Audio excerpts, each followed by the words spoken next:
Hello everyone. Welcome to English learning class. English ಕಲಿಕಾ ತರಗತಿಗೆ ಸ್ವಾಗತ. ಇವತ್ತಿನ ಈ ತರಗತಿನಲ್ಲಿ ರಿಪೋರ್ಟೆಡ್ ಸ್ಪೀಚ್ನ ಬಗ್ಗೆ ಇನ್ನಷ್ಟು ಮಾಹಿತಿಯನ್ನ ನಾನು ನಿಮ್ಮೊಟ್ಟಿಗೆ ಹಂಚಿಕೊಳ್ತೇನೆ. ಇಲ್ಲಿ ನಾವು ಇನ್ನೊಂದಷ್ಟು ಕಲಿಯುವಂತಹ ವಿಷಯಗಳು ಇದಾವೆ. ಇದರ ಮೊದಲ ತರಗತಿನಲ್ಲಿ ನಾನು ನಿಮಗೆ ರಿಪೋರ್ಟೆಡ್ ಸ್ಪೀಚ್ ಅನ್ನೋದು ಏನು ಅಂತ ಹೇಳಿ ವಿವರವಾಗಿ ನಿಮ್ಮೊಟ್ಟಿಗೆ ಹಂಚಿಕೊಂಡಿದ್ದೆ. ಈ ರಿಪೋರ್ಟೆಡ್ ಸ್ಪೀಚ್ ಅನ್ನೋದು ಬೇಸಿಕಲಿ ವರದಿ ಮಾಡುವಂಥದ್ದಾಗತ್ತೆ.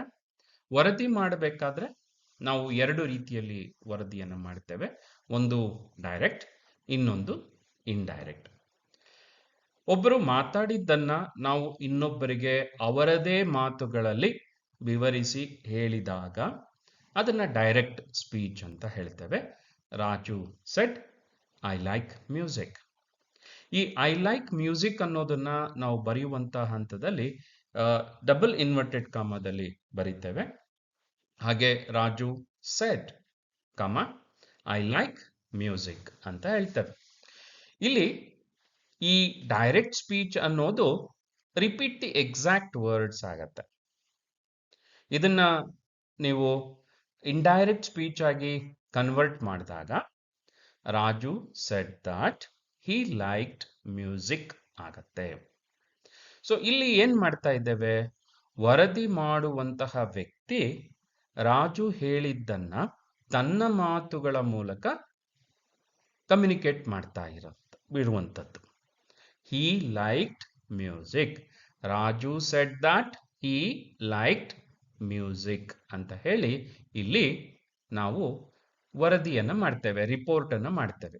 ಇದನ್ನ ಇಂಡೈರೆಕ್ಟ್ ಸ್ಪೀಚ್ ಅಂತ ಹೇಳ್ತೇವೆ. ಸೆಕೆಂಡ್ PUC ಎಕ್ಸಾಮ್ನಲ್ಲಿ ಇದು ಒಟ್ಟು 5 ಮಾರ್ಕ್ಸ್ಗೆ ಇರುವಂತಹ ಪ್ರಶ್ನೆ ಆಗತ್ತೆ. 10th ಸ್ಟ್ಯಾಂಡರ್ಡ್ನಲ್ಲಿ ಅಥವಾ SSLC ಅಂತ ನಾವೇನು ಹೇಳ್ತೇವೆ, ಇಲ್ಲಿ 1 ಅಂಕದ ಪ್ರಶ್ನೆಯಾಗಿ ಇದು ಕೇಳಲ್ಪಡ್ತದೆ. ಕೇವಲ ಮಾರ್ಕ್ಸ್ ದೃಷ್ಟಿಯಿಂದ ಅಷ್ಟೇ ಇದು ನಮಗೆ ಮುಖ್ಯ ಅಂತ ನಾವು ಯೋಚಿಸಬಾರ್ದು. ಇದು ನಮಗೆ ಇಂಗ್ಲಿಷ್ ಭಾಷೆಯ ಬಳಕೆ ದೃಷ್ಟಿಯಿಂದ ಬಹಳ ಮುಖ್ಯ ಆಗುವಂತಹ ಅಂಶ ಆಗಿರುತ್ತೆ. ಈ ರಿಪೋರ್ಟೆಡ್ ಸ್ಪೀಚ್ ಅನ್ನೋದು ಯಾಕೆ ಬಳಕೆ ಆಗತ್ತೆ ಅನ್ನೋದನ್ನ ನಾನು ಕಳೆದ ತರಗತಿಯಲ್ಲಿ ವಿವರವಾಗಿ ವಿವರಿಸಿದ್ದೇನೆ. ಅದನ್ನ ನೀವು ಮತ್ತೆ ಕೇಳಿದಾಗ ನಿಮಗೆ ಇನ್ನಷ್ಟು ಸ್ಪಷ್ಟತೆ ಸಿಗತ್ತೆ. ಒಟ್ಟಿನಲ್ಲಿ ಈ ಡೈರೆಕ್ಟ್ ಮತ್ತೆ ಇಂಡೈರೆಕ್ಟ್ ಸ್ಪೀಚ್ ಅಂತ ನಾವೇನು ಹೇಳ್ತೇವೆ ಅವೆರಡೂ ಕೂಡ ರಿಪೋರ್ಟೆಡ್ ಸ್ಪೀಚ್ನ ಭಾಗ ಆಗಿರುತ್ತವೆ. ಈ ಎರಡರ ಬಳಕೆಯ ಕಾರಣ ಬೇರೆ ಬೇರೆ. ಒಂದು, ಡೈರೆಕ್ಟ್ ಸ್ಪೀಚ್ನಲ್ಲಿ ವ್ಯಕ್ತಿ ಹೇಳಿದ ರೀತಿಯಲ್ಲೇ ಅದೇ ಟೋನ್, ಅದೇ ಧ್ವನಿ ಇಟ್ಕೊಂಡು ನಾವು ಇನ್ನೊಬ್ಬರಿಗೆ ತಲುಪಿಸಿದಾಗ ಅದರ ಪ್ರಭಾವ ಹೆಚ್ಚಾಗಿರುತ್ತೆ. ಅದನ್ನ ವರದಿ ಮಾಡುತ್ತಿರುವ ವ್ಯಕ್ತಿ ತನ್ನ ಮಾತುಗಳಲ್ಲಿ ಹೇಳಿದಾಗ ಅದರ ಪ್ರಭಾವ ಸಂದರ್ಭಕ್ಕೆ ಅನುಗುಣವಾಗಿ ಹೆಚ್ಚಾಗ್ಬೋದು ಅಥವಾ ಕಡಿಮೆ ಕೂಡ ಆಗ್ಲಿಕ್ಕೆ ಸಾಧ್ಯ ಇರುತ್ತೆ. ಅದೇ ಡೈರೆಕ್ಟ್ ಅಲ್ಲೂ ಕೂಡ ಸಂದರ್ಭಕ್ಕೆ ಅನುಗುಣವಾಗಿ ಅದರ ಪ್ರಭಾವ ಹೆಚ್ಚು ಅಥವಾ ಕಡಿಮೆ ಆಗುವಂತ ಸಾಧ್ಯತೆ ಇರ್ತದೆ. ಸೊ ನಾವು ಗಮನಿಸಬೇಕಾಗಿರೋದೇನೆಂದ್ರೆ ಡೈರೆಕ್ಟ್ನ ಬಳಕೆ ಹೇಗಿರುತ್ತೆ, ಇಂಡೈರೆಕ್ಟಿನ ಬಳಕೆ ಹೇಗಿರುತ್ತೆ ಅನ್ನೋದನ್ನ ನಾವು ಗಮನಿಸಬೇಕು. ಅದನ್ನ ಕಳೆದ ತರಗತಿಯಲ್ಲಿ ನಾನು ವಿವರವಾಗಿ ಹೇಳಿದ್ದೇನೆ. ಆದರೆ ಪರೀಕ್ಷೆಯ ದೃಷ್ಟಿಯಿಂದ ನಾವು ಅರ್ಥ ಮಾಡ್ಕೊಳ್ಬೇಕಾಗಿರೋ ಒಂದು ಮುಖ್ಯವಾದ ವಿಷಯ ಏನಪ್ಪಾ ಅಂತ ಹೇಳಿದ್ರೆ, ಪರ್ಟಿಕ್ಯುಲರ್ಲಿ ದ್ವಿತೀಯ PU ಇಂಗ್ಲಿಷ್ ಪರೀಕ್ಷೆಯನ್ನ ನಿಭಾಯಿಸುವಂತ ಅಥವಾ ಪರೀಕ್ಷೆಯನ್ನು ಬರಿತಾ ಇರುವಂತ ವಿದ್ಯಾರ್ಥಿಗಳಲ್ಲಿ ಒಂದು ಅರಿವು, ಎಚ್ಚರ, ಅವೇರ್ನೆಸ್, ಕಾಷನ್ ಏನಿರ್ಬೇಕಪ್ಪ ಅಂತ ಹೇಳಿದ್ರೆ, ಈ ರಿಪೋರ್ಟೆಡ್ ಸ್ಪೀಚ್ ಅನ್ನ ಸಾಲ್ವ್ ಮಾಡಬೇಕಾದ್ರೆ, ಇದಕ್ಕೆ ಸರಿಯಾದಂತ ಉತ್ತರವನ್ನ ಕೊಡಬೇಕಾದಾಗ ನಮ್ಮಲ್ಲಿ ಎಲ್ಲ ವಿಚಾರಗಳಲ್ಲೂ ಸ್ಪಷ್ಟತೆ ಇರಬೇಕಾಗತ್ತೆ. ಏನು ಇಂಗ್ಲಿಷ್ ಗ್ರಾಮರ್ನಲ್ಲಿ ಸೆಕೆಂಡ್ PUC ನಲ್ಲಿ ನಾವು ಏನು ಕಲ್ತಿರ್ತೀವಿ ಅದೆಲ್ಲದರಲ್ಲೂ ಕೂಡ ಸ್ಪಷ್ಟತೆ ಇರಬೇಕಾಗತ್ತೆ. ಟೆನ್ಸ್ ಅಂದ್ರೆ ಏನು, ಆ ಟೆನ್ಸಿನ ಬೇರೆ ಬೇರೆ ರೂಪಗಳು ಹೇಗಿರುತ್ತೆ, ಹಾಗೆ sentence positive, negative, yes or no question, direct question, ಇವುಗಳ ಸ್ಟ್ರಕ್ಚರ್ ಹೇಗಿರುತ್ತೆ, ಹಾಗೆ ಈ ಪ್ರನೌನ್ಸ್ಗಳನ್ನು ಬಳಕೆ ಮಾಡುವಂಥದ್ದು ಹೇಗಿರುತ್ತೆ, ಮತ್ತೆ ಈ ಸಬ್ಜೆಕ್ಟ್ ಮತ್ತು ವರ್ಬ್ ಅಗ್ರಿಮೆಂಟಿನ ನಡುವೆ ಏನು ವ್ಯತ್ಯಾಸಗಳಿರುತ್ತೆ ಅದನ್ನ ನಾವು ಹೇಗೆ ಅರ್ಥ ಮಾಡ್ಕೊಳ್ಬೇಕಾಗತ್ತೆ. ಈ ಎಲ್ಲ ಅಂಶಗಳ ನಾಲೆಡ್ಜ್ ಇದ್ದಾಗ ಮಾತ್ರ ನಾವು ಡೈರೆಕ್ಟ್ ಇಂದ ಇಂಡೈರೆಕ್ಟ್ಗೆ ಒಂದು ವಾಕ್ಯವನ್ನ ಅಥವಾ ಒಂದು ಸಂಭಾಷಣೆಯನ್ನ ಪರಿವರ್ತನೆ ಮಾಡಲಿಕ್ಕೆ, ಕನ್ವರ್ಟ್ ಮಾಡಲಿಕ್ಕೆ ಸಾಧ್ಯ ಆಗತ್ತೆ. ಇದನ್ನ ನಾವು ತಲೆನಲ್ಲಿಟ್ಕೊಳ್ಬೇಕು. ಈಗ ಪಿ ಯು ಸಿ ಹಂತದಲ್ಲಿ ನಿಮಗೆ ಪ್ಯಾಸಿವ್ ವಾಯ್ಸ್ ಇರುತ್ತೆ, ಸಬ್ಜೆಕ್ಟ್ ವರ್ಬ್ ಅಗ್ರಿಮೆಂಟ್ ಇರುತ್ತೆ, ಹಾಗೆ ಪ್ರನೌನ್ಗಳ ಮೇಲೆ ಕೂಡ ನಿಮಗೆ ಪ್ರಶ್ನೆ ಇರುತ್ತೆ. ಪ್ರನೌನ್ಗಳಲ್ಲಿ first person, second person, third person ಈ ಮಾಹಿತಿ ಕೂಡ ಇರುತ್ತೆ. ಈ ಎಲ್ಲ ಕಾನ್ಸೆಪ್ಟ್ಗಳು, ನಾಲೆಡ್ಜ್, ಆ ಜ್ಞಾನ ಏನಿರುತ್ತೆ ಅದರ ಪೂರ್ಣ ಬಳಕೆ ಆಗುವಂಥದ್ದು ಈ ರಿಪೋರ್ಟೆಡ್ ಸ್ಪೀಚ್ನಲ್ಲಿ ಆಗತ್ತೆ. ಒಂದು ಅನುಕೂಲ ಏನಪ್ಪಾ ಅಂತ ಹೇಳಿದ್ರೆ, ನಮ್ಮ ಪ್ರಶ್ನೆ ಪತ್ರಿಕೆಯಲ್ಲಿ ಡೈರೆಕ್ಟ್ನಿಂದ ಇಂಡೈರೆಕ್ಟ್ಗೆ ಬದಲಾಯಿಸಿ ಅಂತ ಕೇಳ್ತಾರೆ second P U C state syllabus ಅಲ್ಲಿ. ಅದು ನಮಗಿರುವಂಥ ಒಂದು ಒಳ್ಳೆಯ ಅನುಕೂಲ. ಅದನ್ನ ಇಂಡೈರೆಕ್ಟ್ ಇಂದ ಡೈರೆಕ್ಟ್ಗೆ ಬದಲಾಯಿಸಿ ಅನ್ನುವಂಥ ಪ್ರಶ್ನೆ ಇರೋದಿಲ್ಲ. ನೇರ ಡೈರೆಕ್ಟ್ ಅನ್ನ ಕೊಟ್ಟಿರ್ತಾರೆ. ಆ ಡೈರೆಕ್ಟ್ ಅನ್ನ ನಾವೇನ್ ಮಾಡಬೇಕಾಗತ್ತೆ, ಇಂಡೈರೆಕ್ಟ್ಗೆ ಬದಲಾಯಿಸಬೇಕಾಗತ್ತೆ. ಈ ಬದಲಾವಣೆಯನ್ನ ನಾವು ಅರ್ಥ ಮಾಡ್ಕೊಳ್ಬೇಕಾಗತ್ತೆ. ಈ ಬದಲಾವಣೆಯನ್ನ ಅರ್ಥ ಮಾಡ್ಕೊಳ್ಳುವ ಸಂದರ್ಭದಲ್ಲಿ ಏನೆಲ್ಲ ಬದಲಾವಣೆಗಳು ಆಗತ್ತೆ ಇದನ್ನ ನಿಮಗೆ ನಿಮ್ಮ ಲೆಕ್ಚರರ್ಸ್ ಇಂಗ್ಲಿಷ್ ತರಗತಿಯಲ್ಲಿ ಸಾಕಷ್ಟು ವಿವರಿಸಿ ಹೇಳಿರ್ತಾರೆ. ಕಳೆದ ತರಗತಿಯಲ್ಲೂ ಕೂಡ ನಾನು ಇದನ್ನ ನಿಮಗೆ ವಿವರಿಸುವಂತ ಪ್ರಯತ್ನವನ್ನ ಮಾಡಿದೆ. ಒಂದು, ಇನ್ವರ್ಟೆಡ್ ಕಾಮ ಮತ್ತೆ ಕಾಮಗಳನ್ನ ಬಳಸೋದಿಲ್ಲ. Inverted commas and commas are not used. ಇದು ಒಂದು ವಿಚಾರ. ಇನ್ನೊಂದು, ಟೆನ್ಸ್ ನಲ್ಲಿ ಬದಲಾವಣೆ ಆಗತ್ತೆ. ಟೆನ್ಸ್ ಪ್ರೆಸೆಂಟ್ ಇರುವಂಥದ್ದು ಪಾಸ್ಟ್ಗೆ ಹೋಗತ್ತೆ. ಹಾಗೆ ಪರ್ಸನ್ಸ್ ಅನ್ನು ಚೇಂಜ್ ಮಾಡ್ತೇವೆ. ಫಸ್ಟ್ ಪರ್ಸನ್ ಮತ್ತೆ ಸೆಕೆಂಡ್ ಪರ್ಸನ್ ಇರುವಂಥದ್ದು ಥರ್ಡ್ ಪರ್ಸನ್ಗೆ ಹೋಗುತ್ತೆ. ಹೇಗೆ ಅಂತ ಹೇಳಿದ್ರೆ, ಈಗ ಹಿಂದಿನ ಉದಾಹರಣೆಯಲ್ಲಿ ನಾವು Raju set I like music ಅಂತ ಒಂದು ಡೈರೆಕ್ಟ್ ಸ್ಪೀಚ್ ಅನ್ನ ನಾವು ನೋಡಿದ್ವಿ. ರಾಜು ಇದನ್ನ ಲೆಟಸೆ ರಾಣಿ ಜೊತೆ ಹಂಚ್ಕೊಂಡ ಅಂತ ಇಟ್ಕೊಳ್ಳೋಣ. ಅವರಿಬ್ರು ಮಾತಾಡಿದ್ದನ್ನ ನಾನು ಕೇಳಿಸ್ಕೊಂಡು ನಿಮಗೆ ಹೇಳಬೇಕಾದ್ರೆ, Raju shed I like music. Raju said that he liked music ಅಂತ ಹೇಳ್ತೇನೆ. ಸೊ ನಾನು ನಿಮಗೆ ಹೇಳಬೇಕಾದ್ರೆ ಹೇಳ್ತಾ ಇರುವ ವ್ಯಕ್ತಿ ನಾನು ಫಸ್ಟ್ ಪರ್ಸನ್, ಕೇಳ್ತಾ ಇರುವಂತ ನೀವೆಲ್ಲರೂ ಸೆಕೆಂಡ್ ಪರ್ಸನ್ ಆಗ್ತೀರಿ. ಹಾಗಾಗಿ ರಾಜು ಏನಾಗ್ಬೇಕಾಗತ್ತ, ಥರ್ಡ್ ಪರ್ಸನ್ ಆಗ್ಬೇಕಾಗತ್ತೆ. ಒಂದು ವೇಳೆ ಈ ಮಾತನ್ನ ರಾಣಿ ಹೇಳಿದ್ರೆ, Rani said I like music ಆಗಿದ್ರೆ, Rani said that she liked music ಆಗತ್ತೆ. ಈ ದಟ್ ಅನ್ನುವ ಪಾತ್ರ ಏನು ಅನ್ನೋದನ್ನ ನೀವು ಅರ್ಥ ಮಾಡ್ಕೊಳ್ಬೇಕಾದ್ರೆ, ಮತ್ತೆ ನೀವು 10ನೇ ತರಗತಿ ಹಂತದಲ್ಲಿ ಕಲ್ತಂತ ಕ್ಲಾಸಸ್, ವಾಕ್ಯದ ಜೋಡಣೆ ಹೇಗಿರುತ್ತೆ ಈ ಪಾರ್ಟ್ ಅನ್ನು ಕೂಡ ನಮಗೆ ಕಲಿಸ್ಕೊಟ್ಟಿರ್ತಾರೆ. ಅದನ್ನು ಕೂಡ ನೀವು ಅರ್ಥ ಮಾಡ್ಕೊಳ್ಬೇಕಾಗತ್ತೆ. ಯಾಕಂದ್ರೆ ಕ್ಲಾಸಸ್ ಅನ್ನೋದು ಒಂದು ವಾಕ್ಯದ ಉಪವಾಕ್ಯವಾಗಿ ಬಳಕೆಯಾಗುವಂಥದ್ದು. ಇದ್ರ ಬಗ್ಗೆ ಈ ತರಗತಿನಲ್ಲಿ ನಾನು ಹೆಚ್ಚು ವಿವರಿಸಲಿಕ್ಕೆ ಹೋಗಲ್ಲ. ನಿಮ್ಮ ಟೀಚರ್ಸ್ನ ಜೊತೆ ಮತ್ತಿನ್ನೊಮ್ಮೆ ಅದನ್ನ ಮಾತಾಡ್ಕೊಳ್ಬೇಕು. ಮುಖ್ಯವಾಗಿ 10ನೇ ತರಗತಿನಲ್ಲಿ ಈ ಕ್ಲಾಸ್ಗಳ ಬಗ್ಗೆ ಸಾಕಷ್ಟು ಚರ್ಚೆ ಆಗಿರುತ್ತೆ. ಅದನ್ನ ಮತ್ತೆ ಇನ್ನೊಮ್ಮೆ ನೀವು ನಿಮ್ಮ ಲೆಕ್ಚರರ್ಸ್ ಜೊತೆ ಮಾತಾಡ್ಕೊಳ್ಬೇಕಾಗತ್ತೆ. ಆಗ ದಟ್ ಅನ್ನುವಂಥದ್ದು ಹೇಗೆ ಬಳಕೆ ಆಗತ್ತೆ ಅನ್ನೋದು ನಿಮಗೆ ಗೊತ್ತಾಗತ್ತೆ. ಕೆಲವು ಸಂದರ್ಭಗಳಲ್ಲಿ ದಟ್ ಅನ್ನೋದು ಇಟ್ ಅನ್ನುವ ಪದವನ್ನು ಕೂಡ ರಿಪ್ಲೇಸ್ ಮಾಡತ್ತೆ. ಇದು ಕೂಡ ನಮಗೆ ಸ್ವಲ್ಪ ಸ್ಪಷ್ಟತೆ ಬೇಕಾಗತ್ತೆ.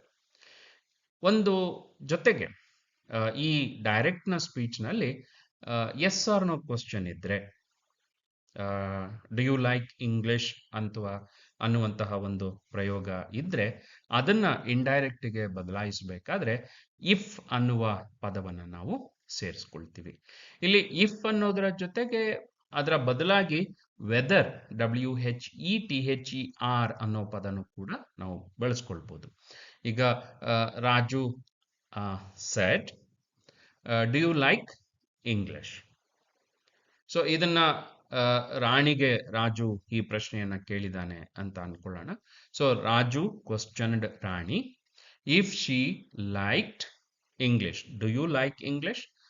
ಸಿಂಪಲ್ ಪ್ರೆಸೆಂಟ್ ಟೆನ್ಸ್ನ ಎಸ್ ಆರ್ ನೋ ಪ್ರಶ್ನೆಯಾಗಿದೆ. ಅದನ್ನ ರಾಜು ಆಸ್ಟ್ ಅಥವಾ questioned Rani whether she liked English. Raju asked Rani if she liked English. So ಇಲ್ಲಿ ಡು ಯು ಲೈಕ್ ಇಂಗ್ಲಿಷ್ ಅನ್ನೋದು ಎಸ್ ಆರ್ ನೋ ಕ್ವಶನ್ ಆಗುತ್ತೆ. ಆಗ ನಿಮಗೆ ಇಂಗ್ಲಿಷ್ನ ಏನು ಮೇನ್ ವರ್ಬ್ ಮತ್ತೆ ಹೆಲ್ಪಿಂಗ್ ವರ್ಬ್ ಅಂತ ಹೇಳ್ತೇವೆ, ಅವುಗಳ ರೋಲ್ ಪಾತ್ರ ಏನು ಅಂತಲೂ ನಿಮಗೆ ಗೊತ್ತಿರಬೇಕಾಗತ್ತೆ. ಹಾಗೆ ಎಸ್ ಆರ್ ನೋ ಪ್ರಶ್ನೆಗಳ ಸೆಂಟೆನ್ಸ್ ಸ್ಟ್ರಕ್ಚರ್ ಹೇಗಿರುತ್ತೆ ಅನ್ನೋದು ಕೂಡ ನಿಮಗೆ ಅರ್ಥ ಆಗ್ಬೇಕಾಗತ್ತೆ. ಅಂಡ್ ಇಂಗ್ಲಿಷ್ ಭಾಷೆನಲ್ಲಿ ಸ್ಟ್ರಕ್ಚರ್ ತುಂಬಾ important.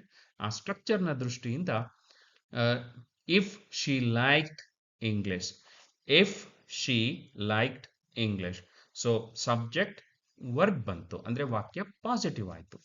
Helping verb subject main verb do you like English, ಅದರ ಬದಲು ಶಿ ಲೈಕ್ಡ್ ಇಂಗ್ಲಿಷ್, ಇಫ್ ಅಥವಾ ವೆದರ್ ಶಿ ಲೈಕ್ಡ್ ಇಂಗ್ಲಿಷ್ ಆಗಿ ನಾವು ಬಳಕೆ ಮಾಡ್ತೇವೆ. ಸೊ ಈ ಸೆಂಟೆನ್ಸ್ ಸ್ಟ್ರಕ್ಚರ್ನ ಮಾಹಿತಿ ಕೂಡ ನಮ್ಮಲ್ಲಿ ಇರಬೇಕಾಗತ್ತೆ. ಹಾಗೆ ಡೈರೆಕ್ಟ್ ಕ್ವಶನ್ ಬಂದ್ರೆ, ಡೈರೆಕ್ಟ್ ಕ್ವಶನ್ ಅಂತ ಹೇಳಿದಾಗ WH ವರ್ಡ್ಸ್, ಪ್ರಶ್ನಾರ್ಥಕ ಪದಗಳು, ಕ್ವಶ್ಚನಿಂಗ್ ವರ್ಡ್ಸ್ ಅಂತ ನಾವೇನ್ ಹೇಳ್ತೇವೆ, ಅವುಗಳಿದ್ದಾಗ ಅವನ್ನ ಹೇಗೆ ಬದಲಾಯಿಸಬೇಕಪ್ಪ ಅಂತ ಹೇಳಿದ್ರೆ, ಆ ಕ್ವಶನ್ ವರ್ಡ್ ಅನ್ನ ಹಾಗೆ ಉಳಿಸ್ಕೊಳ್ತೀವಿ. ಉಳಿದ ಭಾಗವನ್ನ ಅಗತ್ಯ ಇರುವಂತ ಟೆನ್ಸ್ ಮತ್ತು ಪರ್ಸನ್ನ ಬದಲಾವಣೆಯೊಂದಿಗೆ ನಾವು ಅದನ್ನ ಇಂಡೈರೆಕ್ಟ್ ನಲ್ಲಿ ಬದಲಾಯಿಸಿ ಬರಿಬೇಕಾಗತ್ತೆ ಅಥವಾ ಹೇಳಬೇಕಾಗತ್ತೆ. ಉದಾಹರಣೆಗೆ ರಾಜು ಟೋಲ್ಡ್ ರಾಣಿ ಅಥವಾ Raju said why are you coming late. Why are you coming late. Question word, helping verb, subject, main verb. Why are you coming late, why are you coming late. So ಈ why are you coming late ಅನ್ನ ನಾವೇನ್ ಮಾಡಬೇಕಾಗತ್ತೆ, Raju questioned Rani why she was coming late, why she was coming late. So why ಅನ್ನೋ ಪದನ ಹಾಗೆ ಉಳಿಸ್ಕೊಂಡ್ವಿ, she was coming late ಅಂತ ಮಾಡಿದ್ವಿ. Subject, helping verb, main verb. Y she was coming late. ಹೀಗೆ ವಾಕ್ಯವನ್ನ ಬದಲಾಯಿಸ್ತೀವಿ ಅಂತ ಹೇಳಿ. ಸೊ ಇದನ್ನ ಕಲಿಬೇಕಾದ್ರೆ ಈಗ ಇದನ್ನ ಕೇಳ್ತಾ ಇರೋ ಸಂದರ್ಭದಲ್ಲೂ ಕೂಡ ನಿಮಗೆ ಗೊಂದಲ ಆಗುವಂತ, ಕನ್ಫ್ಯೂಷನ್ ಆಗುವಂತ ಸಾಧ್ಯತೆ ತುಂಬಾ ಇರುತ್ತೆ. ಇದನ್ನ ನೀವು ಒಂದ್ ಕಡೆ ಬರ್ಕೊಳ್ಬೇಕು, ಒಂದು ಹಾಳೆನಲ್ಲಿ ಇದನ್ನ ಬರೆದು ಅಭ್ಯಾಸ ಮಾಡಿದಾಗ ನಿಮಗೆ ಸುಲಭ ಆಗುತ್ತೆ. ಮತ್ತು ಹಾಗೆ ಈ why are you coming late ಅನ್ನೋದು why she was coming late ಅಂತ ಏನು ಬದಲಾವಣೆ ಆಯಿತು, ಇದನ್ನ ಕರೆಕ್ಷನ್ ಆಫ್ ದಿ ಸೆಂಟೆನ್ಸಸ್ ಅಂದ್ರೆ ವಾಕ್ಯದಲ್ಲಿ ತಪ್ಪಿರುತ್ತೆ, ಆ ತಪ್ಪಿರೋದನ್ನ ಸರಿ ಮಾಡಿ ರೀರೈಟ್ ಮಾಡಿ ಅನ್ನುವಂತ ಕ್ವಶನ್ ಸೆಕೆಂಡ್ PUC ಕ್ವಶನ್ ಪೇಪರ್ನಲ್ಲಿ, ಇಂಗ್ಲಿಷ್ ಕ್ವಶನ್ ಪೇಪರ್ನಲ್ಲಿ ಬರುತ್ತೆ. ಅದನ್ನ ಉತ್ತರಿಸಲಿಕ್ಕೂ ಕೂಡ ನಿಮಗೆ ಅನುಕೂಲ ಆಗತ್ತೆ. ಸೊ ಹಾಗಾಗಿ ರಿಪೋರ್ಟೆಡ್ ಸ್ಪೀಚ್ ಅನ್ನ ನೀವು ಸಾಲ್ವ್ ಮಾಡಬೇಕು, ಬರಿಬೇಕು ಅಂತ ಆದ್ರೆ ಸೆಕೆಂಡ್ PUC ಇಂಗ್ಲಿಷ್ ಪರೀಕ್ಷೆಯನ್ನು ತಗೊಂಡಿರುವಂತ ವಿದ್ಯಾರ್ಥಿಗಳು ನೀವು ಈ ವಿಚಾರದಲ್ಲಿ ಉಳಿದ ಎಲ್ಲ ಗ್ರಾಮರ್ ಅಂಶಗಳನ್ನ ನಾವು ಕಲ್ತಿರ್ಬೇಕಾಗತ್ತೆ ಅನ್ನುವಂತಹ ಎಚ್ಚರವನ್ನ ನೀವು ಇಟ್ಕೊಂಡಿರ್ಬೇಕು. ಇದು ಒಂದನ್ನೇ ಪ್ರತ್ಯೇಕವಾಗಿ ನೀವು ಸಾಲ್ವ್ ಮಾಡ್ತೀರಿ ಅಂತ ಇಲ್ಲ. ಉಳಿದ ಎಲ್ಲ ಅಂಶಗಳನ್ನ ನೀವು ನೆನಪಿಟ್ಟುಕೊಂಡ್ರೆ ಮಾತ್ರ ಇದು ಸಾಧ್ಯ ಆಗತ್ತೆ. ಅದಕ್ಕೆ ಒಳ್ಳೆಯ ಏನು ಉದಾಹರಣೆ ಅಂತ ಹೇಳಿದ್ರೆ, ಈ ಎಸ್ ಆರ್ ನೋ ಕ್ವಶನ್ ಅನ್ನ ಇಂಡೈರೆಕ್ಟ್ ಗೆ ಬದಲಾಯಿಸುವಂಥದ್ದು, ಹಾಗೆ ಡೈರೆಕ್ಟ್ ಕ್ವಶನ್ ಅನ್ನು ಕೂಡ ನೀವು ಇಂಡೈರೆಕ್ಟ್ ಗೆ ಬದಲಾಯಿಸುವಂಥದ್ದು.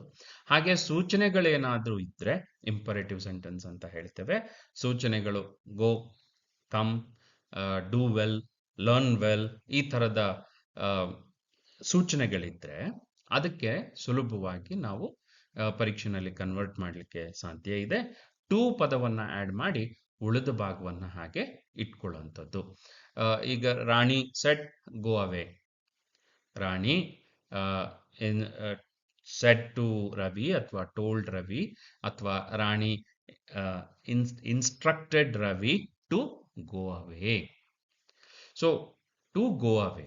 ಒಂದ್ ವೇಳೆ Rani said to Ravi don't go away. So Rani asked Ravi not to go away. Rani said to Ravi learn English. Rani asked Ravi to learn English. Rani said to Ravi don't learn English. So ಇದನ್ನ ನೀವು ಇಂಡೈರೆಕ್ಟ್ಗೆ ತಗೊಳ್ಬೇಕಾದ್ರೆ Rani asked Ravi not to learn English. So ಹೀಗೆ ಒಟ್ಟು 7 ಏರಿಯಾಗಳನ್ನ ನೀವು ಗಮನ ಇಟ್ಟು ಕಲಿಬೇಕಾಗ್ತದೆ. ಅದ್ರ ಜೊತೆಗೆ ಸೆಕೆಂಡ್ PUCಯ ವರ್ಕ್ ಬುಕ್ ಏನಿದೆ ಸ್ಟ್ರೀಮ್ಸ್, ಅದರಲ್ಲಿ ಕೂಡ ಸಾಕಷ್ಟು ವಿವರವನ್ನ ಕೊಟ್ಟಿರ್ತಾರೆ. ಒಂದು ವಿಚಾರ ಏನಪ್ಪಾ ಅಂದ್ರೆ ರಿಪೋರ್ಟೆಡ್ ಸ್ಪೀಚ್ ಅನ್ನ ನೀವು ಬರಿಬೇಕಾದ್ರೆ, ಅದನ್ನ ಆನ್ಸರ್ ಮಾಡಬೇಕಾದ್ರೆ ಹೀಗೆ ಓದಿ ಆನ್ಸರ್ ಮಾಡಲಿಕ್ಕೆ ಸಾಧ್ಯ ಇಲ್ಲ. ನೀವು ಅದನ್ನ ಬರೆದು ಪ್ರಾಕ್ಟೀಸ್ ಮಾಡಿ ಉತ್ತರವನ್ನ ಬರೆಯುವ ಕಾನ್ಫಿಡೆನ್ಸ್ ಅನ್ನ ನೀವು ತಗೊಳ್ಬೇಕಾಗತ್ತೆ. ಮತ್ತೆ ಹೇಳ್ತೇನೆ, ನಿಮಗೆ ಇಂಗ್ಲಿಷ್ನ ವಾಕ್ಯ ಪ್ರಕಾರ ಸೆಂಟೆನ್ಸಿನ ಸಿಸ್ಟಮ್ ಏನಿರುತ್ತೆ ಅನ್ನೋದು ನಿಮಗೆ ಚೆನ್ನಾಗಿ ಗೊತ್ತಿರಬೇಕು. ಇಂಗ್ಲಿಷ್ನಲ್ಲಿ ಬಳಕೆಯಾಗುವಂಥ ಪ್ರನೌನ್ಗಳ ಬಗ್ಗೆ ಸ್ಪಷ್ಟತೆ ಇರಬೇಕು. First person, second person, third person ಹೇಗೆ ಬಳಕೆ ಆಗತ್ತೆ, ಹಾಗೆ ಇಂಗ್ಲಿಷ್ನಲ್ಲಿ ಸಬ್ಜೆಕ್ಟ್ ಮತ್ತು ವರ್ಬ್ ಅಗ್ರಿಮೆಂಟ್ ಹೇಗಿರುತ್ತೆ, ಹಾಗೆ ಇಂಗ್ಲಿಷ್ನಲ್ಲಿ ಹೆಲ್ಪಿಂಗ್ ವರ್ಬ್ ಮತ್ತೆ ಮೇನ್ ವರ್ಬ್ಗಳ ಬಳಕೆ ಹೇಗಾಗತ್ತೆ, ಇವೆಲ್ಲದರ ಅರಿವು ನಿಮಗೆ ಇದ್ದಾಗ, ನಾಲೆಡ್ಜ್ ಇದ್ದಾಗ ರಿಪೋರ್ಟೆಡ್ ಸ್ಪೀಚ್ ಅನ್ನ ನೀವು ಬಳಸಲಿಕ್ಕೆ ಅನುಕೂಲ ಆಗತ್ತೆ. ಹಾಗೆ ಟೆನ್ಸ್ ನಲ್ಲಿ ಏನೆಲ್ಲ ಬದಲಾವಣೆ ಆಗತ್ತೆ, ಇದು ಇಲ್ಲಿ ಸರಳವಾಗಿ ನೀವು ಅರ್ಥ ಮಾಡಿಕೊಳ್ಳುವಂತ ಭಾಗ ಆಗತ್ತೆ. ಸಿಂಪಲ್ ಪ್ರೆಸೆಂಟ್ ಇರುವಂಥದ್ದು ಸಿಂಪಲ್ ಪಾಸ್ಟ್ಗೆ ಹೋಗುತ್ತೆ. ಪ್ರೆಸೆಂಟ್ ಕಂಟಿನ್ಯೂಸ್ ಇದ್ರೆ ಪಾಸ್ಟ್ ಕಂಟಿನ್ಯೂಸ್ಗೆ ಅದು ಬದಲಾವಣೆ ಪಡ್ಕೊಳ್ಳುತ್ತೆ. ಪ್ರೆಸೆಂಟ್ ಪರ್ಫೆಕ್ಟ್ ಇದ್ರೆ ಪಾಸ್ಟ್ ಪರ್ಫೆಕ್ಟ್ಗೆ ಬದಲಾವಣೆ ಪಡ್ಕೊಳ್ಳುತ್ತೆ. ಪ್ರೆಸೆಂಟ್ ಪರ್ಫೆಕ್ಟ್ ಕಂಟಿನ್ಯೂಸ್ ಇದ್ರೆ ಪಾಸ್ಟ್ ಪರ್ಫೆಕ್ಟ್ ಕಂಟಿನ್ಯೂಸ್ಗೆ ಅದು ಬದಲಾವಣೆಯನ್ನು ಹೊಂದುತ್ತೆ. ಈ ಪಾಸ್ಟ್ ಟೆನ್ಸ್ಗಳಿಗೆ ಬಂದಾಗ ಸ್ವಲ್ಪ ಮಟ್ಟಿನ ಗೊಂದಲ ನಮ್ಮ ನಡುವೆ ಇರುತ್ತೆ. ಸಿಂಪಲ್ ಪಾಸ್ಟ್ ಅದನ್ನ ಪಾಸ್ಟ್ ಪರ್ಫೆಕ್ಟ್ ಆಗಿ ನೀವು ಬದಲಾಯಿಸಬೇಕು. ಆದರೆ ಸಿಂಪಲ್ ಪಾಸ್ಟ್ ಅಲ್ಲಿ ಇಟ್ಕೊಳ್ಳೋದು ತಪ್ಪೇನಲ್ಲ.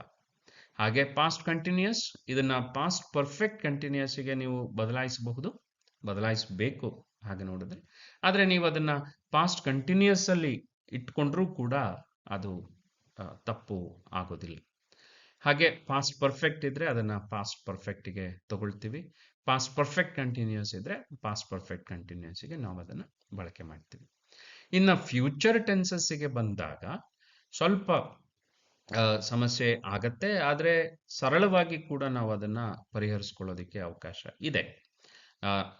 ಫ್ಯೂಚರ್ ಟೆನ್ಸ್ ಅಂತ ಹೇಳಿದಾಗ ವಿಲ್ ಮತ್ತೆ ಶೆಲ್ ಅನ್ನ ಬಳಕೆ ಮಾಡ್ತೇವೆ. ಆ ವಿಲ್ ಮತ್ತೆ ಶೆಲ್ ಇರುವಂತಹ ಪದಗಳನ್ನ ನಾವು ಶೆಲ್ ಅಥವಾ ವುಡ್ ಆಗಿ ಬದಲಾವಣೆ ಮಾಡಿಕೊಂಡು ಅದನ್ನ ಕಂಡೀಷನಲ್ ಟೆನ್ಸಸ್ ಅಂತ ಕೂಡ ಹೇಳುವಂತ ಒಂದು ಅಭ್ಯಾಸ ಇಂಗ್ಲಿಷ್ನಲ್ಲಿ ಇದೆ. ಸೊ ಒಂದು ಏನಂದ್ರೆ I will come, he would come ಅಥವಾ ಶಿ ವುಡ್ ಕಮ್ ಆಗಬೇಕು. I shall come, he should come, she should come ಆಗಿ ನಾವು ಬದಲಾವಣೆಯನ್ನ ಮಾಡ್ಕೊಳ್ತೇವೆ. ಇದು ಟೆನ್ಸ್ ಅಲ್ಲಿ ಆಗುವಂತಹ ಒಂದು ಬದಲಾವಣೆ ಆಗಿರುತ್ತೆ. ಇದರ ಜೊತೆಗೆ ಈ ಟೆನ್ಸಿನ ವಿಚಾರಕ್ಕೆ ಒಂದು ಎಚ್ಚರ ಏನಿರಬೇಕಂದ್ರೆ, ಈ ಒಂದು ಟೇಬಲ್ ರೂಪದಲ್ಲಿ ನೀವು ಇದನ್ನ ಒಂದು ಕಡೆಗೆ ಬರೆಯುವಂತ ಪ್ರಯತ್ನವನ್ನ ಮಾಡಬೇಕು. Direct simple present, indirect simple past. ಈ ಒಂದು ಟ್ಯಾಬ್ಯುಲರ್ ಕಾಲಮ್ನಲ್ಲಿ ಅಂದ್ರೆ ಒಂದು ಟೇಬಲಿನ ರೂಪದಲ್ಲಿ ನೀವು ಬರ್ಕೊಂಡ್ರೆ ನಿಮಗೆ ಅದರ ಸ್ಪಷ್ಟತೆ ಬರಲಿಕ್ಕೆ ಸರಿ ಹೋಗುತ್ತೆ. ಡೈರೆಕ್ಟ್ ಇಂದ ಇಂಡೈರೆಕ್ಟ್ಗೆ ಟೆನ್ಸ್ಗಳ ಬದಲಾವಣೆ ಹೇಗೆ ಅಂತ ಹೇಳಿ, ಇದು ಸೆಕೆಂಡ್ PUC ವರ್ಕ್ ಬುಕ್ ಅಲ್ಲಿ ಇದರ ಕುರಿತು ಮಾಹಿತಿ ಇದೆ. ಅದನ್ನ ನೀವು ಬಳಕೆಯನ್ನ ನೋಡಿ ಒಂದು ಕಡೆಗೆ ಬರ್ಕೊಳ್ಬೇಕು. ಬರ್ಕೊಳ್ದೆ ಹೋದ್ರೆ ಸಮಸ್ಯೆ ಆಗತ್ತೆ. ಹಾಗಾಗಿ ಯಾವಾಗಲೂ ಕೂಡ ಈ ಕ್ಲಾಸಸ್ ಅನ್ನ ನೀವು ಕೇಳುವ ಸಂದರ್ಭದಲ್ಲಿ ನಿಮ್ಮ ಕೈನಲ್ಲಿ ಒಂದು ಹಾಳೆ, ಒಂದು ಪೆನ್ನು ಇರಬೇಕು. ಇದನ್ನ ಒಂದು ಕಡೆಗೆ ಬರ್ಕೊಳ್ಬೇಕು. ಇಲ್ಲದೆ ಹೋದ್ರೆ ಇಂಗ್ಲಿಷ್ ಅನ್ನೋದು ನಮ್ಮ ಬದುಕಿನಲ್ಲಿ ದಿನನಿತ್ಯ ಇರುತ್ತೆ, ಆದರೆ ಅದ್ರ ಬಗ್ಗೆ ಯಾವಾಗಲೂ ನಮ್ಮಲ್ಲಿ ಒಂದು ಅಸ್ಪಷ್ಟತೆ ಇರುತ್ತೆ, ಸ್ವಲ್ಪ ಕನ್ಫ್ಯೂಷನ್ ಯಾವಾಗಲೂ ಇರುತ್ತೆ. ಹಾಗಾಗಿ ಕನ್ಫ್ಯೂಷನ್ ಸ್ವಲ್ಪ ಜಾಸ್ತಿನೇ ಆಗುವಂತಹ ಸಂದರ್ಭ ಇರುತ್ತೆ. ಇದಕ್ಕಿರೋದು ಒಂದು ದಾರಿ ಏನಂದ್ರೆ, ನೀವು ನೀಟಾಗಿ ಒಂದು ಕಡೆಗೆ ಬರೆದು ಅದನ್ನು ಒಮ್ಮೆ ಓದಿ ಮತ್ತೊಮ್ಮೆ ಬರೆದು ಅಭ್ಯಾಸ ಮಾಡುವಂಥದ್ದು ಆಗಬೇಕು. ಹಾಗೆ ಈ ಟೈಮ್ ರೆಫರೆನ್ಸ್ ಇರುವಂತಹ ಪದಗಳು ಏನಿರ್ತವೆ, ಕಾಲದ ಸೂಚನೆಯನ್ನ ಕೊಡುವಂತಹ ಪದಗಳು ಏನಿರ್ತವೆ, ಅದರಲ್ಲೂ ಸಾಕಷ್ಟು ಬದಲಾವಣೆಗಳು ಆಗತ್ವೆ. ಈ ಬದಲಾವಣೆಗಳನ್ನ ಕೂಡ ನೀವೇನ್ ಮಾಡಬೇಕಾಗತ್ತೆ, ಅಭ್ಯಾಸ ಮಾಡಬೇಕಾಗತ್ತೆ. ಇದನ್ನೂ ಕೂಡ ಹಾಗೆ ಒಂದು ಕಡೆ ಬರೆದಿಟ್ಕೊಂಡು ನೀವು ಅಭ್ಯಾಸ ಮಾಡೋದು ಒಳ್ಳೆಯದು. ನಾವು ಅಂತ ಇದ್ರೆ ದೆನ್ ಅನ್ನುವ ಪದವನ್ನ ನೀವು ಬಳಕೆ ಮಾಡಬೇಕಾಗತ್ತೆ. Today, that day. Yesterday, the previous day. Tomorrow ಅಂತಿದ್ರೆ the following day. The day after tomorrow ಅಂತಿದ್ರೆ 2 days later. The day before yesterday, 2 days before. Next month, the following month. Next week, the following week. Last month, previous month. Last week, previous week. ಇಲ್ಲಿ ಕೆಲವು ಪದಗಳನ್ನಷ್ಟೇ ನಿಮ್ಮ ಅನುಕೂಲಕ್ಕೆ ಇಲ್ಲಿ ನಾನು ಒಂದು ಪಟ್ಟಿಯನ್ನು ಕೊಟ್ಟಿದ್ದೇನೆ. ಇದನ್ನ ನೀವು ನಿಮ್ಮ ವರ್ಕ್ ಬುಕ್ನ ಸಹಾಯ ತಗೊಂಡು ಸಾಕಷ್ಟು ಅಭ್ಯಾಸವನ್ನ ಮಾಡಿದ್ರೆ ನಿಮಗೆ ಒಂದು ಐಡಿಯಾ ಹೊಳೆಯುತ್ತೆ, ಒಂದು ಕಾನ್ಸೆಪ್ಟ್ ಬರುತ್ತೆ. ಒಂದು ವಿಷಯ ಏನು ಮೂಲ ಕಾನ್ಸೆಪ್ಟ್ ಅಂತ ಹೇಳಿದ್ರೆ, ಡೈರೆಕ್ಟ್ ಇಂದ ಇಂಡೈರೆಕ್ಟಿಗೆ ಹೋಗ್ಬೇಕಾದಾಗ ಏನು ಬದಲಾವಣೆ ಆಗಿರತ್ತಪ್ಪ ಅಂತ ಹೇಳಿದ್ರೆ, ಘಟನೆ ನಡೆದ ಮೇಲೆ ನಾವು ಅದನ್ನ ಏನ್ ಮಾಡ್ತಾ ಇರ್ತೀವಿ, ವರದಿ ಮಾಡ್ತೀವಿ. ಸೊ ಡೈರೆಕ್ಟ್ ಇಂದ ಇಂಡೈರೆಕ್ಟಿಗೆ ಹೋಗ್ತಾ ಇದೆ ಅಂತ ಹೇಳಿದ್ರೆ, ಆ ಕ್ರಿಯೆ ಮುಗಿದ ಮೇಲೆ ನಾವು ಅದನ್ನ ವರದಿ ಮಾಡ್ತಾ ಇದ್ದೀವಿ ಅಂತ ಹೇಳಿ. ಸೊ ಹಾಗಾಗಿ ಪ್ರೆಸೆಂಟ್ ಅಲ್ಲಿ ಇರುವಂಥದ್ದು ಪಾಸ್ಟ್ಗೆ ಹೋಗುತ್ತೆ ಅಂತ ಒಂದು ಪಾರ್ಟ್. ಇನ್ನೊಂದು ಪಾರ್ಟ್ ಟೈಮ್ ರೆಫರೆನ್ಸ್ ಇದ್ದಾಗ, ಈಗ ಉದಾಹರಣೆಗೆ ಐ ಕಮ್ ನಾವ್ ಅಂತ ಹೇಳಿದ್ರೆ ಅದು ಡೈರೆಕ್ಟ್ ಸ್ಪೀಚ್ ಅಲ್ಲಿ ಐ ಕಮ್ ನಾವ್. ಆದ್ರೆ ಹಿ ಕೇಮ್ ದೆನ್ ಅಂತ ನಾನು ಹೇಳಬೇಕು. ಯಾಕಂತ ಹೇಳಿದ್ರೆ ಆ ಘಟನೆ ನಡೆದ ನಂತರ ನಾನು ವರದಿ ಮಾಡ್ತೇನೆ. ಸೊ ಹಂಗಾಗಿ ವರದಿ ಮಾಡುತ್ತಿರುವವನ ಮಾತುಗಳಲ್ಲಿ ಅದನ್ನ ಹೇಳಬೇಕಾದ್ರೆ ಕಾಲ ಏನಾಗಿರುತ್ತೆ, ಶಿಫ್ಟ್ ಆಗಿರುತ್ತೆ, ಪ್ರೆಸೆಂಟ್ ಇಂದ ಪಾಸ್ಟ್ಗೆ ಬಂದಿರುತ್ತೆ. ಅದೇ ಡೈರೆಕ್ಟ್ ಹೇಳಬೇಕಾದಾಗ ಏನಾಗುತ್ತೆ, ಅವರು ಹೇಳಿದ್ದನ್ನ ಹಾಗೆ ಇನ್ನೊಬ್ಬರ ಮುಂದೆ ಕನ್ನಡಿಯ ಹಾಗೆ ನಾವು ಹಿಡಿಯೋದ್ರಿಂದ ರಾಜು ಸೆಡ್ ಐ ಕಮ್ ನಾವ್ ಅಂತ ಆಗತ್ತೆ. ಐ ವಿಲ್ ಕಮ್ ನಾವ್, I will come tomorrow. So I will come tomorrow ಅಂತ ಆತ ಹೇಳಬೇಕಾದ್ರೆ ಆ ಕಾಲಘಟ್ಟದಲ್ಲಿ ನಾಳೆ. ಆದ್ರೆ ನಾನು ವರದಿ ಮಾಡಬೇಕಾದ್ರೆ ಒಂದಿನ ಆಗಿರ್ಬೋದು, ಒಂದ್ ತಿಂಗಳಾಗಿದ್ದಿರ್ಬೋದು, ನಾನು ವರದಿ ಮಾಡುತ್ತಿರುವ ಸಂದರ್ಭಕ್ಕೂ ಆ ಮಾತುಕತೆ ನಡೆದಂತ ಸಂದರ್ಭಕ್ಕೂ ಕಾಲದ ವ್ಯತ್ಯಾಸ ಆಗಿರುತ್ತೆ. ಒಂದು ತಿಂಗಳೋ ಒಂದು ವರ್ಷವೋ ಕಳೆದಿರುತ್ತೆ. So Raju said that he would come then. I will come ನಾವ್ ಇದ್ದದ್ದು ಹಿ ವುಡ್ ಕಮ್ ದೆನ್ ಆಗತ್ತೆ. ಸೊ ಈ ಒಂದು ಬದಲಾವಣೆಯ ಬಗ್ಗೆ ನಮ್ಮಲ್ಲಿ ಸ್ಪಷ್ಟತೆ ಇರಬೇಕು. ಬಹಳಷ್ಟು ಸರಿ ಇದು ಗೊಂದಲಕ್ಕೆ ಕಾರಣ ಆಗತ್ತೆ. ಆದ್ರೆ ಈ ಕ್ರಿಕೆಟಿನ ಕಾಮೆಂಟ್ರಿ, ಈ ಯಾವ್ದಾದ್ರು ಆಟದ ಕಾಮೆಂಟ್ರಿ, ಹಾಗೆ ರಿಪಬ್ಲಿಕ್ ಡೇ ಮತ್ತೆ ಇಂಡಿಪೆಂಡೆನ್ಸ್ ಡೇ ಅಥವಾ ಇನ್ಯಾವುದಾದ್ರು ಒಂದು ಕಾರ್ಯಕ್ರಮದ್ದು ಲೈವ್ ಪ್ರೋಗ್ರಾಮ್ ಬರ್ತಾ ಇರಬೇಕಾದ್ರೆ ಅಲ್ಲಿ ಡೈರೆಕ್ಟ್ ಮತ್ತೆ ಇಂಡೈರೆಕ್ಟ್ ಅಲ್ಲಿ ಒಂದೇ ಟೆನ್ಸ್ ಅನ್ನ ಉಳಿಸ್ಕೊಳ್ಬೇಕಾಗತ್ತೆ. ಯಾಕಂದ್ರೆ ಘಟನೆ ನಡೆದ ತಕ್ಷಣ ನಾವು ಅದನ್ನ ವರದಿ ಮಾಡ್ತಾ ಇರ್ತೀವಿ. ಇದು ಮತ್ತೆ ನಿಮಗೆ ಈ ವಿಚಾರ ಗೊಂದಲ ಆಗೋದಿಲ್ಲ ಅಂತ ಅನ್ಕೊಳ್ತೇನೆ. ಪರೀಕ್ಷೆ ದೃಷ್ಟಿಯಿಂದ ಈ ಡೈರೆಕ್ಟ್ ಇಂಡೈರೆಕ್ಟಿಗೆ ಹೋಗ್ಬೇಕಾದಾಗ ಈ ಲೈವ್ ಕಾಮೆಂಟ್ರಿ ಪಾರ್ಟ್ ಇಲ್ಲಿ ಪರೀಕ್ಷೆನಲ್ಲಿ ಆಸದರದ ಸಂದರ್ಭಗಳು ಬರದೇ ಇರೋದ್ರಿಂದ ಅದ್ರ ಬಗ್ಗೆ ನಾವು ಹೆಚ್ಚು ಗೊಂದಲವನ್ನ ಮಾಡ್ಕೊಳ್ದೇ ಇದ್ರು ಆಗತ್ತೆ. ಆದ್ರೆ ಈ ಟೈಮ್ ಲ್ಯಾಪ್ಸ್ ಆಗಿರುವಂಥದ್ದನ್ನ, ಅಂದ್ರೆ ಪ್ರೆಸೆಂಟ್ ಅಲ್ಲಿರೋದು ಪಾಸ್ಟ್ಗೆ ಹೋದಾಗ ನಾವು ದೆನ್ ಆಗತ್ತೆ, ಟುಡೇ ದಟ್ ಡೇ ಆಗತ್ತೆ. ಈ ಮಾಹಿತಿ ನಮ್ಮ ತಲೆನಲ್ಲಿ ಇರಬೇಕಾಗತ್ತೆ. ಇದನ್ನ ನಾವಲ್ಲಿ ಬರಿಬೇಕಾಗತ್ತೆ. ಮತ್ತೆ ಈ ಮಾಹಿತಿ ಪ್ಯಾಸಿವ್ ಸ್ಟ್ರಕ್ಚರ್ಸ್ ಆನ್ಸರ್ ಮಾಡೋದಕ್ಕೂ ನಮಗೆ ಹೆಲ್ಪ್ ಮಾಡುತ್ತೆ. ಅದನ್ನ ನೀವು ಗಮನಿಸಬೇಕಾಗತ್ತೆ. ಸೊ ನಂತರ ಒಂದೆರಡು ಉದಾಹರಣೆಗಳನ್ನ ನಾವು ತಗೊಳ್ಬಹುದು. I have cleaned my room thoroughly, he said. He said that he had cleaned his room thoroughly. ಇನ್ನೊಂದು direct question. I am ready, the driver said to my uncle. So the driver said to my uncle that he was ready. So I am ready, the driver said. The driver said that he was ready. He was ready. ಹಾಗೆ ಒಂದು second P U C ವಿದ್ಯಾರ್ಥಿಗಳ ಅನುಕೂಲಕ್ಕೆ ಒಂದು ಸಣ್ಣ ಸಂಭಾಷಣೆಯನ್ನ ತಗೊಳ್ಳೋಣ. ಇಲ್ಲಿ ಜ್ಯೋತಿ ಮತ್ತು ಜಯರಾಮ್ ಇಬ್ರು ಮಾತಾಡ್ತಾರೆ. Jyoti, are you learning English? Jayaram, I am learning. Jyoti, where are you learning English? Jairam, I am learning at my college. Jyoti, learn well. Jyoti questioned Jairam if he was learning English. Jairam replied that he was learning English. Jyoti, where are you learning English? Jyoti questioned Jairam where he was learning English. Jairam replied that he was learning at his college. Jyoti asked him to learn well. ಇಲ್ಲಿ ಜ್ಯೋತಿ ಜೈರಾಮನ್ನ ಕೇಳ್ತಾರೆ, where are you learning English? ಅದಕ್ಕೆ ಜ್ಯೋತಿ ಏನಂತ ಕೇಳಿದ್ಲು? Jyoti question Jairam where he was learning English. Jairam replied that he was learning at his college. Jyoti asked him to learn well. Jyoti, learn well ಅಂತ ಹೇಳಿದಾಗ ಜ್ಯೋತಿ asked him to learn well. ಇದನ್ನ ನೀವು ಸರಿಯಾಗಿ follow ಮಾಡಲಿಕ್ಕೆ ಆಯ್ತು ಅಂತ ಅನ್ಕೊಳ್ತೇನೆ. ಇಲ್ಲಿ ಮತ್ತೆ ಆ ಸಂಭಾಷಣೆಯನ್ನ ನಾವು ತಗೊಳ್ಳೋದಾದ್ರೆ, Jyoti, are you learning English? Jayaram, I am learning. Jyoti, where are you learning English? Jairam, I am learning at my college. Jyoti, learn well. ಇದನ್ನ ಇಂಡೈರೆಕ್ಟ್ ಗೆ ನೀವು ಬದಲಾಯಿಸಬೇಕಾದಾಗ, ಜ್ಯೋತಿ asked Jairam if he was learning English. Jyoti questioned Jairam if he was learning English. Jairam replied that he was learning English.